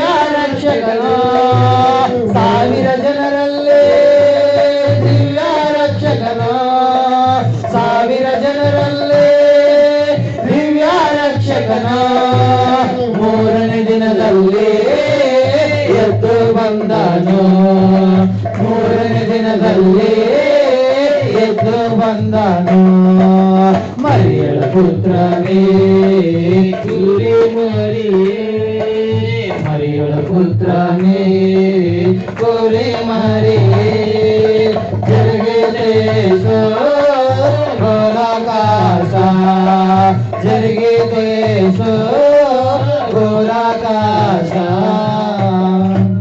ಯೇಸು ಶಿಲುಬೆ ಮೇಲೆ ಪ್ರಾಣ ಬಿಟ್ಟಾದ ಮೇಲೆ ಆತನು 12ನೇ ಒಂದು ಸ್ಟೇಷನ್ ಅಲ್ಲಿ ಇರುವಾಗ 13ನೇ ಸ್ಟೇಷನ್ ನಾವು ನೋಡ್ತಾ ಇದ್ದೇವೆ ಪ್ರಿಯರೇ. ಆತನನ್ನ ಶಿಲುಬೆ ಮೇಲಿಂದ ಕೆಳಗಡೆ ಇಳಿಸಿ ಮೊಳೆಗಳನ್ನೆಲ್ಲ ತೆಗೆದು ಹಾಕಿದ್ರು. ಆಮೇಲೆ ಆತನ ದೇಹವನ್ನ ತೆಗೆದುಕೊಳ್ಳುವುದಕ್ಕೋಸ್ಕರವಾಗಿ ಅರಿಮತಾಯ ಪಟ್ಟಣದ ಯೋಸೇಫನು ಎನ್ನುವಂತ ವ್ಯಕ್ತಿ ಬಂದು ತನಗೋಸ್ಕರವಾಗಿ ತಾನು ಸಿದ್ಧ ಮಾಡಿಕೊಂಡಿದ್ದ ಸಮಾಧಿಯ ಗವಿಯಲ್ಲಿ ಯೇಸುವನ್ನ ಇಡುತ್ತೇನೆ ಎಂಬುದಾಗಿ ಪಂತ ಪಿಲಾತನ ಹತ್ತಿರಕ್ಕೆ ಹೋಗಿ ಆತನು ಆ ಒಂದು ಪರ್ಮಿಷನ್ ಅನ್ನು ತೆಗೆದುಕೊಂಡು ಯೇಸುವನ್ನ ದೇಹವನ್ನು ತೆಗೆದುಕೊಂಡು 14ನೇಯದಾಗಿ ಆತನು ಆ ಒಂದು ಸಮಾಧಿಯ ತೋಟದಲ್ಲಿ ಇರ್ತಕ್ಕಂಥ ಆ ಒಂದು ಗವಿಯಲ್ಲಿ ಯೇಸುವನ್ನ ಸಮಾಧಿ ಮಾಡ್ತಾರೆ ಪ್ರಿಯರೇ. ಸಮಾಧಿ ಮಾಡುವಾಗ ಆತನಿಗೆ ಒಳ್ಳೆಯ ಬಟ್ಟೆಗಳನ್ನ ಆತನಿಗೆಲ್ಲ ಅಂಗಾಲಿನಿಂದ ಹಿಡಿದು ನಡು ನೆತ್ತಿಯವರೆಗೆ ಎಲ್ಲಾ ಬಟ್ಟೆಗಳನ್ನ ಸುಮಾರು ಕ್ವಿಂಟಲ್ ಗಟ್ಟಲೆ ಬಟ್ಟೆಗಳನ್ನ ಆತನ ಮೇಲೆ ಸುತ್ತಾರೆ ಪ್ರಿಯರೇ. ಆತನಿಗೆ ಸೇಂಟ್ ಎಂಬುದಾಗಿ ಸುಗಂಧ ದ್ರವ್ಯ ಎಂಬುದಾಗಿ ನಾವು ಕರೆಯುವಂಥದ್ದನ್ನ ಆತನಿಗೆ ಸುಗಂಧ ದ್ರವ್ಯವನ್ನ ಹಾಕುತ್ತಾರೆ. ಆತನ ಸುಗಂಧ ದ್ರವ್ಯವೆಲ್ಲ ಹಾಕಿದ ಮೇಲೆ ಆತನನ್ನ ಗವಿಯಲ್ಲಿ ಇಟ್ಟಾದ ಮೇಲೆ ಅವಾಗ ಈ ಮಹಾಯಾಜಕರಿಗೆ ಒಂದು ಅನುಮಾನ ಬರುತ್ತೆ. ಯೇಸು ಸ್ವಾಮಿ ಮೊದಲೇ ಹೇಳಿದ್ನಲ್ವಾ 3ನೇ ದಿನದಲ್ಲಿ ಎದ್ದು ಬರ್ತೀನಿ ಅಂತ ಹೇಳಿ. ಒಂದು ವೇಳೆ ಆತನು ಎದ್ದು ಬರ್ತಾನೇನೋ ಅಂತ ಹೇಳಿ ದೊಡ್ಡದಾಗಿರ್ತಕ್ಕಂಥ ಕಲ್ಲಿನ ಬಂಡೆಯ ಬಾಗಿಲನ್ನ ಮಾಡಿಸಿ ಆ ಬಂಡೆಯ ಗವಿಗೆ ಆ ಬಾಗಿಲನ್ನ ಇಡಿಸಿ ಅದಕ್ಕೆ ಒಂದು ದೊಡ್ಡದಾಗಿರ್ತಕ್ಕಂಥ ಸೀಲ್, ರೋಮನ್ ಸರ್ಕಾರದ ಸೀಲನ್ನು ಹೊಡಿಸ್ತಾರೆ ಪ್ರಿಯರೇ. ಹೊಡಿಸಿ ಅದನ್ನ ಭದ್ರವಾಗಿ ಇರಿಸಿ ಸುಮಾರು 100 ಜನ ಸೈನಿಕರನ್ನ ಕಾವಲಾಗಿ, ಸುಮಾರು ಶತಾಧಿಪತಿಗಳನ್ನ ಕಾವಲಾಗಿ ಆ ಒಂದು ಸಮಾಧಿಯ ಗವಿಗೆ ಇಡ್ತಾರೆ ಪ್ರಿಯರೇ. ಈ ಲೋಕದಲ್ಲಿ ಸತ್ತ ಮೇಲೆ ಯಾರಿಗೂ ಕೂಡ ಪ್ರಿಯರೇ ಸತ್ತ ಸಮಾಧಿ ಆದ ಮೇಲೆ ಕಾವಲು ಇಲ್ಲವೇ ಇಲ್ಲ. ಒಬ್ಬಾತನಿಗೆ ಕಾವಲಿದೆ, ಆತನೇ ನಜರೇತಿನ ಯೇಸು. ಹಲ್ಲೆಲೂಯಾ. ಆತನಿಗೆ ಕಾವಲು ಇಟ್ಟಂತ ಸಂದರ್ಭದಲ್ಲಿ ಆತನು ಆ ಒಂದು ಬಲಗಡೆ ಇರತಕ್ಕಂಥ ಕಳ್ಳನನ್ನ ತನ್ನೊಟ್ಟಿಗೆ ಪರದೇಶಿಗೆ ಕರೆದುಕೊಂಡು ಹೋಗಿ ಕೆಳಗಡೆ ಪಾತಾಳದಲ್ಲಿ ಇರ್ತಕ್ಕಂಥ ಪರದೇಶಿನಲ್ಲಿ ತಾನು ಹೋಗಿ ಸುವಾರ್ಥ ರಕ್ಷಣೆಯ ಮಾರ್ಗವನ್ನ ಸುವಾರ್ತೆಯನ್ನ ಕೆಳಗಡೆಯಲ್ಲಿ ಸಾರಿ ಆತನು ಪುನಃ 3ನೇ ದಿನದಲ್ಲಿ ಆತನು ಮರಣವನ್ನ ಮರಣಿಸಿ ಮೃತ್ಯುವನ್ನ ಮೃತ್ಯುಸಿ ಮೃತ್ಯುಂಜಯನಾಗಿ ಎದ್ದು ಬರುತ್ತಾನೆ ಪ್ರಿಯರೇ. ಅದುವೇ ನಿರೀಕ್ಷೆ. ಎಲ್ಲಾ ಶರಣರ ಸಮಾಧಿಗಳು ದೇವರುಗಳು ಎಂಬುದಾಗಿ ಹೇಳಿಸಿಕೊಂಡಂತವರ ಎಲ್ಲ ಸಮಾಧಿಗಳು ಅವುಗಳಲ್ಲಿ ಮೂಳೆಗಳಿದ್ದಾವೆ ಹೊರತಾಗಿ ಒಂದೇ ಒಂದು ತೆರೆದಂತ ಸಮಾಧಿ, ಒಂದೇ ಒಂದು ಮೂಳೆ ಇಲ್ಲದ ಸಮಾಧಿ, ಒಂದೇ ಒಂದು ಇಡೀ ಭೂಲೋಕಕ್ಕೆ ಸವಾಲಾಗಿ ಇಟ್ಟಲ್ಪಟ್ಟಿರ್ತಕ್ಕಂಥ ತೆರೆದಂತ ಸಮಾಧಿ ಒಂದೇ ಒಂದು ಸಮಾಧಿ, ಅದೇ ನಜರೇತಿನ ಯೇಸು ಕ್ರಿಸ್ತು ಮಹಾಪ್ರಭುಗಳ ಸಮಾಧಿ. ಆತನು ಹೇಳಿದ್ದಾನೆ, ನಾನು ಲೋಕವನ್ನು ಜಯಿಸಿದ್ದೇನೆ, ನಿಮ್ಮನ್ನು ಕೂಡ ಲೋಕವನ್ನು ಜಯಿಸುವವರನ್ನಾಗಿ ಮಾಡುತ್ತೇನೆ ಎಂಬುದಾಗಿ. ಈ ಒಂದು ಸಂದರ್ಭದಲ್ಲಿ ಪ್ರಾರ್ಥನೆ ಮಾಡೋಣ. ಸ್ವಾಮಿ, ನೀನು ನನಗೋಸ್ಕರವಾಗಿ ಅಂತಹ ಮಹಾಯಜ್ಞವನ್ನು ಜರುಗಿಸಿದೆಯಾ ನನಗೋಸ್ಕರವಾಗಿ ನೀನು ಮಾಡಿದೀಯಪ್ಪ. ನನ್ನ ಪಾಪಗಳಿಗಾಗಿ ಸ್ವಾಮಿ ನೀನು ಯಜ್ಞವಾಗಿದೆಯಪ್ಪ. ನನಗೆ ಬರುವ ಶಿಕ್ಷೆಯನ್ನು ನೀನು ವಹಿಸಿಕೊಂಡಿದೆಯಪ್ಪ. ನನಗೆ ಕ್ಷೇಮವನ್ನು ದಯಪಾಲಿಸುವುದಕ್ಕಾಗಿ ನನಗೋಸ್ಕರವಾಗಿ ಎಷ್ಟೋ ಕೋಟಿಗಟ್ಟಲೆ ದೂರ ಇರುವ ಆ ನಿನ್ನ ಪ್ರದೇಶದಿಂದ ಇಳಿದು ಬಂದಿದೆಯಪ್ಪ. ಆ ನಿನ್ನ ಉತ್ತಮವಾಗಿರುವ ಪ್ರದೇಶಕ್ಕೆ ನನ್ನನ್ನು ಕರೆದುಕೊಂಡು ಹೋಗಲು ನೀನು ಬಂದೀಯಪ್ಪ ಎಂಬುದಾಗಿ ಪ್ರಾರ್ಥನೆ ಮಾಡ್ರಿ. ಯೇಸುವೇ ಸ್ತೋತ್ರ, ಸರ್ವಾಧಿಕಾರಿ ಸ್ತೋತ್ರ, ಸರ್ವಶಕ್ತಿ ವರ್ತನೆ ಸ್ತೋತ್ರ, ಮಹಿಮ ಸ್ವರೂಪನೇ ಸ್ತೋತ್ರ, ಕರುಣಾನಿಧಿಯೇ ಸ್ತೋತ್ರ. ಈ ಅಮೂಲ್ಯವಾಗಿರ್ತಕ್ಕಂಥ ಸಂದರ್ಭ ಕೊಟ್ಟಿದ್ದಕ್ಕಾಗಿ ಸ್ತೋತ್ರಪ್ಪ. 3 ತಾಸುಗಳು ಕರ್ತನೆ ಆಕಾಶ ಭೂಮಿ ಮಧ್ಯದಲ್ಲಿ ನಮಗೋಸ್ಕರವಾಗಿ ಸ್ವಾಮಿ ಶ್ರಮೆಯನ್ನು ಅನುಭವಿಸಿ ಕರ್ತನೆ ನಾಶವಾಗಿ ಯುಗಗಳು ಪಾತಾಳದಲ್ಲಿರುವ ಮಾನವರನ್ನ ರಕ್ಷಿಸುವುದಕ್ಕಾಗಿ ದೇವರೇ ನೀನೇ ಆ ಯಾತನೆಯನ್ನ ಅನುಭವಿಸಿ ಮರಣದ ಕೊಂಡಿಯನ್ನ ಮುರಿದ ಮಹಾಭಗವಂತ ನಿಮಗೆ ಸ್ತೋತ್ರಪ್ಪ. ದೇವರೇ, ನೀವು ಮಾಡಿರುವಂತ ಕಾರ್ಯ ಸಾಮಾನ್ಯವಾದದ್ದಲ್ಲಪ್ಪ. ಯಾವ ಮನುಷ್ಯನು ಕೂಡ ಸ್ವಾಮಿ ಆ ಪೆಟ್ಟುಗಳಿಂದಲೇ ಸಾಯುವ ಸ್ಥಿತಿ ಸ್ವಾಮಿ. ಕರ್ತನೇ, ಹೌದಪ್ಪ ತಂದೆ, ರಕ್ಷಕನೇ, ಎಂಥ ಅದ್ಭುತಕರನಾದ ದೇವರು ನೀನಾಗಿದ್ದೀಯಪ್ಪ. ಏಸಪ್ಪ, ನಿನಗೆ ಸ್ತೋತ್ರ. ಪ್ರಾರ್ಥಿಸಿರಿ, ಪ್ರಾರ್ಥಿಸಿರಿ, ಪ್ರಾರ್ಥನೆ ಮಾಡಿ. ಇದೊಂದು ಅವಕಾಶ. ಪ್ರಾರ್ಥನೆ ಮಾಡಿ. ದೇವರೇ, ನನಗೋಸ್ಕರವಾಗಿ ನೀನು ಮಾಡಿದ ಯಜ್ಞ. ಹೌದು ಸ್ವಾಮಿ. ಪ್ರಾರ್ಥನೆ ಮಾಡ್ರಿ. ಪಶ್ಚಾತ್ತಾಪದ ಪ್ರಾರ್ಥನೆ. ನೀನು ಮಾಡಿದ ಪಾಪಕ್ಕಾಗಿ, ನೀನು ಮಾಡಿದ ಕೆಟ್ಟ ಯೋಚನೆಗಾಗಿ, ನೀನು ಮಾಡಿದ ದುರಾಲೋಚನೆಗಾಗಿ, ದೇವರ ಕಾರ್ಯ ಮಾಡಲಾರದೆ ಲೌಕಿಕ ಕಾರ್ಯ, ಮಾನವ ಕಾರ್ಯ, ನಿನ್ನ ಇಷ್ಟ ಬಂದ ಕಾರ್ಯಗಳು ಮಾಡೋದಕ್ಕಾಗಿ, ನೀನು ಮಾಡಿರುವಂತ ದುಷ್ಟತ್ವಕ್ಕಾಗಿ ಬಂದಿರುವಂತ ಕೆಟ್ಟ ಆಲೋಚನೆಗೆ ನಿನ್ನ ತಲೆಗೆ ಮುಳ್ಳನ ಕಿರೀಟ ಇಟ್ಟು ಜಜ್ಜಬೇಕಾಗಿತ್ತು, ನಿನಗೆ ಅವಮಾನ ಪಡಿಸಬೇಕಾಗಿತ್ತು. ಅದನ್ನ ನಿನ್ನನ್ನು ಸೃಷ್ಟಿ ಮಾಡಿದ ದೇವರು ತೆಗೆದುಕೊಂಡಿದ್ದಾನೆ. ಎಷ್ಟು ದಿವಸ ಆತನಿಗೆ ಬೆಲೆ ಕೊಡಲಾರ್ದ ತಿರುಗಾಡ್ತಾ ಇದ್ದೀಯಾ? ಎಷ್ಟು ದಿವಸ ಆತನನ್ನು ನೋಡಲಾರ್ದ ನಿನ್ನ ತಿರುಗಾಡ್ತಾ ಇದ್ದೀಯಾ? ಎಷ್ಟು ದಿವಸ ನೀನು ಆತನ ಕಡೆ ಲಕ್ಷ್ಯ ಕೊಡಲಾರದೆ ನೀನು ತಿರುಗಾಡ್ತಾ ಇದ್ದೀಯಾ? ಇವತ್ತು ದೇವರನ್ನ ಕರೀತಾ ಇದ್ದಾರೆ. ಈ ಧ್ವನಿಯಿಂದ ನಿನ್ನ ಕರೀತಾ ಇದ್ದಾರೆ. ನೀನು ರಕ್ಷಣೆ ಹೊಂದಬೇಕು. ಯಾಕಂದ್ರೆ ನಿನ್ನ ಮೇಲೆ ಅನಂತ ಯೋಚನೆ ಇಟ್ಟಿದ್ದಾರೆ. ನಿನ್ನ ಆತ್ಮ ದೇವರಿಂದ ಕೊಡಲ್ಪಟ್ಟ ಆತ್ಮ, ದೇವರಿಂದ ಬಂದಿರುವಂತ ಆತ್ಮ. ಅದು ನರಕಕ್ಕೆ ಹೋಗಬಾರದು. ಆ ಉದ್ದೇಶದಿಂದಲೇ ನಿನ್ನನ್ನು ಉಂಟು ಮಾಡಿದ ದೇವರ ಇಳಿದು ಬಂದಿದ್ದಾರೆ. ನಿನಗೋಸ್ಕರವಾಗಿ ಪ್ರಾಣವನ್ನು ಕೊಟ್ಟಿದ್ದಾರೆ. ಇದರ ಇಲ್ಲಿ ಈ ಲೋಕದಲ್ಲಿ ಯಾರಾದರೂ ನಿನಗಾಗಿ ಪ್ರಾಣ ಕೊಟ್ಟವರು? ನಿನ್ನ ಮಕ್ಕಳು ಕೊಡಬಲ್ಲರ? ನಿನ್ನ ಕುಟುಂಬ ಕೊಡಬಲ್ಲರ? ನಿನ್ನ ಅತ್ತೆ ಮಾವಂದರು ಕೊಡಬಲ್ಲರ? ಯಾರಿದ್ದಾರೆ? ಆದರೆ ನಿನ್ನನ್ನು ಉಂಟು ಮಾಡಿದ ದೇವರೇ ನಿನಗಾಗಿ ಪ್ರಾಣ ಕೊಟ್ಟಿದ್ದಾರೆ. ಎಲ್ಲರೂ ನಿನ್ನ ಕೈ ಬಿಡಬಹುದು. ನಿನ್ನನ್ನು ಉಂಟು ಮಾಡಿದ ದೇವರು ಕೈ ಬಿಡಲಾರ.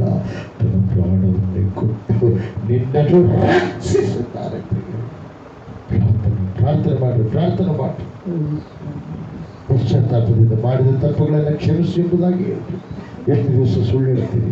ಎಷ್ಟು ದಿವಸ ಇನ್ನೊಬ್ಬರು ಕಳ್ತನ ಮಾಡ್ತೀರಿ? ಎಷ್ಟು ದಿವಸ ನೀವು ದೇವಾಲಯಕ್ಕೆ ಬಂದು ಕೂಡ ಅಂತ ಕೆಟ್ಟ ಕಾರ್ಯಗಳು ಮಾಡೋದಕ್ಕೆ ನೀವು ಎಷ್ಟು ಒಡಂಬಟ್ಟಿದ್ದೀರಿ? ಇವತ್ತು ಆ ದೇವರ ಮನಸ್ಸನ್ನು ನೋಯಿಸಬೇಡ. ನಿಜವಾದ ರಕ್ಷಣೆಯ ದಿನ ಈ ದಿನ. ಪ್ರಾರ್ಥನೆ ಮಾಡಿ, ಪ್ರಾರ್ಥನೆ. ಸರ್ವಶಕ್ತಿಯುಳ್ಳ ದೇವರ ನನಗೆ ಸ್ತೋತ್ರ. ಕರುಣಾನಿಧಿ ನನಗೆ ಸ್ತೋತ್ರ. ಅದ್ಭುತ ಆಶ್ಚರ್ಯಕಾರಿ ಮಾಡಿದ ದೇವರು ನಿಮಗೆ ಸ್ತೋತ್ರ. ಸ್ತೋತ್ರ ಸ್ವಾಮಿ. ಸವಿಸ್ತಾರವಾಗಿ ಸ್ವಾಮಿ ನೀನು ಮಾತಾಡಿದ್ದಿ. ಕುಮಾರನನ್ನು ಮರೆ ಮಾಡಿ ಸತ್ಯದ ಸದ್ಬೋಧನೆಯನ್ನು ನೀನು ತಿಳಿಸಿದ್ದಿ. ನೀನೇ ನಿಜವಾದ ದೇವರು. ರುಜುವಾತುಪಡಿಸುವ ಅನೇಕ ಶಾಸ್ತ್ರಗಳನ್ನು ನೆರವೇರಿಸುವ ಕಾರ್ಯವನ್ನು ನೀವೊಬ್ಬರೇ ಮಾಡಿದ್ದಿ ಎಂಬುದಾಗಿ ಪ್ರತ್ಯಕ್ಷಪಡಿಸಿದಕ್ಕಾಗಿ ಸ್ತೋತ್ರ. ಸ್ತೋತ್ರ ಸ್ವಾಮಿ. ದೇವರೇ ನನಗೆ ಸ್ತೋತ್ರ. ಮಾನವರಲ್ಲಿ ಉಸಿರಿಟ್ಟ ದೇವರು ನೀವು ಎಂಬುದಾಗಿ ತಿಳಿಪಡಿಸಿದ ದೇವರೇ ನನಗೆ ಸ್ತೋತ್ರ. ನನ್ನನ್ನು ನಮ್ಮೆಲ್ಲರ ನಿನ್ನ ಪಾದ ಸನ್ನಿಧಿಗೆ ತಂದಿದ್ದಕ್ಕಾಗಿ ಸ್ತೋತ್ರ. ಶಿಲುಬೆ ಮೂಲಕವಾಗಿ ನೀನು ಬಿಡುಗಡೆ ಕೊಟ್ಟಿರುವಂತಹ ಸದುಪದೇಶದಿಂದ ನಮ್ಮೆಲ್ಲರ ಹೃದಯಗಳನ್ನ ಹೊಸ ರೂಪ ತರುವ ಹಾಗೆ ಶುದ್ಧಿಗೊಳಿಸಿದ್ದಕ್ಕಾಗಿ ಸ್ತೋತ್ರ. ಸ್ತೋತ್ರ ಸ್ವಾಮಿ. ನಿನ್ನ ಶಿಲುಬೆಯಿಂದ ಬಂದ ರಕ್ತ ನಮ್ಮೆಲ್ಲರ ಮೇಲೆ ಹಾಕಿದ್ದಕ್ಕಾಗಿ ಸ್ತೋತ್ರ. ಸ್ತೋತ್ರ ಕರ್ತನೇ. ನಮಗಾಗಿ ನಿನ್ನ ಪ್ರಾಣವನ್ನು ಕೊಟ್ಟು ಪ್ರೀತಿಸಿದ್ದಕ್ಕಾಗಿ ಸ್ತೋತ್ರ ರಾಜ. ಎಲ್ಲ ಘನಮಾನ ಮಹಿಮೆ ನಿಮಗುಂಟಾಗಲಿ. ಯೇಸು ಕ್ರಿಸ್ತ ಮಹಾಪ್ರಭುಗಳ ನಾಮದಲ್ಲಿ ಬೇಡಿ ಬಂದಿದ್ದೇವೆ ಪರಮ ತಂದೆ. ಆಮೆನ್. ನಮ್ಮ ತಂದೆಯಾದ ದೇವರ ಪ್ರೀತಿ ಯೇಸು ಕ್ರಿಸ್ತ ಮಾನವರಿಗೆ ಪರಿಶುದ್ಧಾತ್ಮನೇ ಸಹವಾಸ ಈಗಲೂ ಯಾವ ನನ್ನ ಸಂಗಡ ಕುಟುಂಬ ಮಕ್ಕಳ ಸಂಗಡ ಬಂದಿರುವ ನಿಮ್ಮೆಲ್ಲರ ಸಂಗಡ ಸಕಲ ಸಂಪುತ್ರ ಸಂಗಡ ಯಾವ್ದು ಪ್ರಕೃತಿ ಸಂಗಡ ಸದಾ ಕಾಲನಿಯಾಗಿರಲಿ ತಂದೆ. ಆಮೆನ್. ಯೇಸು ರಕ್ತಕ್ಕೆ ಜಯ. ಯೇಸು ರಕ್ತಕ್ಕೆ ಜಯ. ಸಕಲ ಪಾಪಗಳಲ್ಲಯ. ಸಕಲ ಪಾಪಗಳಲ್ಲಯ. ಯೇಸು ರಕ್ತಕ್ಕೆ ಜಯ. ಯೇಸು ರಕ್ತಕ್ಕೆ ಜಯ. ಸಕಲ ಪಾಪಗಳಲ್ಲಯ. ಸಕಲ ಪಾಪಗಳಲ್ಲಯ. ಯೇಸು ಪ್ರಭು ರಕ್ತಕ್ಕೆ ಸಂಪೂರ್ಣ ವಿಜಯ. ಯೇಸು ಪ್ರಭು ರಕ್ತಕ್ಕೆ ಸಂಪೂರ್ಣ ವಿಜಯ. ಸಕಲ ಪಾಪಗಳಿಗೆ ಅನಂತಕಾಲ ನಾಶ. ಸಕಲ ಪಾಪಗಳಿಗೆ ಅನಂತಕಾಲ ನಾಶ. Hallelujah hallelujah. ಸ್ತೋತ್ರ ಸ್ತೋತ್ರ ಸ್ತೋತ್ರ. Amen amen. ಎಲ್ಲರೂ ಮನೋರಮವಾಗಿರುವ 5 ನಿಮಿಷ ಎಲ್ಲರೂ ಎಲ್ಲರೂ ಧ್ವನಿಯಿಂದ ಕೂಗಿ ಪ್ರಾಣ ಬಿಟ್ಟನು. ಆಗ ಇಗೋ ದೇವಾಲಯದ ತೆರೆಯು ಮೇಲಿಂದ ಕೆಳಗಿನವರೆಗೂ ಹರಿದು 2 ಭಾಗವಾಯಿತು. ಭೂಮಿಯು ಅದರಿತು, ಬಂಡೆಗಳು ಸೀಳಿ ಹೋದವು, ಸಮಾಧಿಗಳು ತೆರೆದವು, ನಿತ್ಯ ಹೋಗಿದ್ದ ಅನೇಕ ಭಕ್ತರ ದೇಹಗಳು ಎದ್ದವು ಮತ್ತು ಆತನು ಎದ್ದ ಮೇಲೆ ಸಮಾಧಿಗಳೊಳಗಿಂದ ಹೊರಗೆ ಬಂದು ಪರಿಶುದ್ಧ ಪಟ್ಟಣದೊಳಕ್ಕೆ ಹೋಗಿ ಅನೇಕರಿಗೆ ಕಾಣಿಸಿಕೊಂಡರು. ಶತಾಧಿಪತಿಯು ಮತ್ತು ಅವನ ಸಂಗಡ ಯೇಸುವನ್ನ ಕಾಯುತ್ತಿದ್ದವರು ಭೂಕಂಪವನ್ನ ನಡೆದ ಸಂಗತಿಗಳನ್ನು ನೋಡಿ ಬಹಳ ಹೆದರಿಕೊಂಡು ನಿಜವಾಗಿ ಈತನು ದೇವರ ಕುಮಾರನಾಗಿದ್ದನು ಅಂದರು. ಇದಲ್ಲದೆ ಅನೇಕ ಸ್ತ್ರೀಯರು ಅಲ್ಲಿ ದೂರದಿಂದ ನೋಡುತ್ತಿದ್ದರು. ಇವರು ಯೇಸುವಿನ ಸೇವೆ ಮಾಡುತ್ತಾ ಗಲಿಲಾಯದಿಂದ ಆತನಿಂದ ಬಂದಿದ್ದರು. ಇವರಲ್ಲಿ ಮಗ್ದಲದ ಮರಿಯಳು, ಯಾಕೋಬ ಯೋಸೇಯರ ತಾಯಿಯಾದ ಮರಿಯಳು, ಜೆಬೆದಾಯನ ಮಕ್ಕಳ ತಾಯಿಯು ಇದ್ದರು ಎಂಬುದಾಗಿ. Hallelujah, praise lord. ಯೇಸು ಪ್ರಾಣ ಬಿಟ್ಟಾಗ ದೇವಾಲಯದ ತೆರೆ ಮೇಲಿನಿಂದ ಕೆಳಗಡೆ ಹರಿಯಿತು. ಅದರರ್ಥ ದೇವರ ಬಳಿಗೆ ಹೋಗುವುದಕ್ಕೆ ಎಲ್ಲ ಮನುಷ್ಯರಿಗೆ ಅವಕಾಶ ಆಯಿತು. ಪ್ರಿಯರೇ, ಯೇಸು ಪ್ರಾಣ ಬಿಟ್ಟಾಗ ಆ ಒಂದು ಭೂಮಿ ಅದರಿತು, ಸೃಷ್ಟಿ ಮಾಡಿದಂಥ ಭೂಮಿ ಅದರಿತು, ಭೂಕಂಪವಾಯಿತು. ಯೇಸುವನ್ನ ಬಂಡೆ ಮೇಲೆ ಹಾಕಿದಂಥ, ಶಿಲುಬೆ ಮೇಲೆ ಹಾಕಿರ್ತಕ್ಕಂಥ ಒಂದು ಕಲ್ವಾರಿ ಬಂಡೆಗಳು ಸೀಳಿ ಹೋದವು, ಭಕ್ತರ ಸಮಾಧಿಗಳು ತೆರೆಯಲ್ಪಟ್ಟವು ಎಂಬುದಾಗಿ ನಾವು ನೋಡ್ತಾ ಇದ್ದೇವೆ. ಈ ಕಾರ್ಯ ಯಾವ ವ್ಯಕ್ತಿ ಸತ್ತು ಹೋದಾಗ ಆಗಿಲ್ಲ ಪ್ರಿಯರೇ, ಯಾವ ವ್ಯಕ್ತಿ ಪ್ರಾಣ ಕೊಟ್ಟಾಗ ಆಗಿಲ್ಲ. ನಜರೇತಿನ ಯೇಸು ಪ್ರಾಣ ಕೊಟ್ಟಾಗ 3 ಗಂಟೆಗಳ ಕಾಲ ಕಾರ್ಗತ್ತಲು ಎನ್ನುವಂಥದ್ದು ಆ ಒಂದು ಪ್ರಪಂಚದಲ್ಲೆಲ್ಲ ಕೂಡ ಕಾದಿತ್ತು ಎಂಬುದಾಗಿ ನಾವು ನೋಡ್ತಾ ಇದ್ದೇವೆ. ಯೇಸುವೇ ನಿಜವಾದ ದೇವರು, ಯೇಸುವೇ ಯಜ್ಞದ ಕುರಿಮರಿ. ಆ ಯಜ್ಞದ ಕುರಿಮರಿ ಆಗಿರುವ ಯೇಸುವಿನ ರಕ್ತದಲ್ಲಿಯೇ ಈ ಒಂದು ಪ್ರಪಂಚದಲ್ಲಿರ್ತಕ್ಕಂಥ ಎಲ್ಲ ಮನುಷ್ಯರಿಗೆ ಪಾಪ ಕ್ಷಮಾಪಣೆ ಎನ್ನುವಂಥದ್ದು ಇದೆ. ಆ ಯೇಸುವೇ ಯಜ್ಞವಾಗಿರ್ತಕ್ಕಂಥ ಮಹಾ ಸುದಿನ. ಇದುವೇ ಗುಡ್ ಫ್ರೈಡೆ, ಶುಭ ಶುಕ್ರವಾರ ದಿನವಾಗಿದೆ.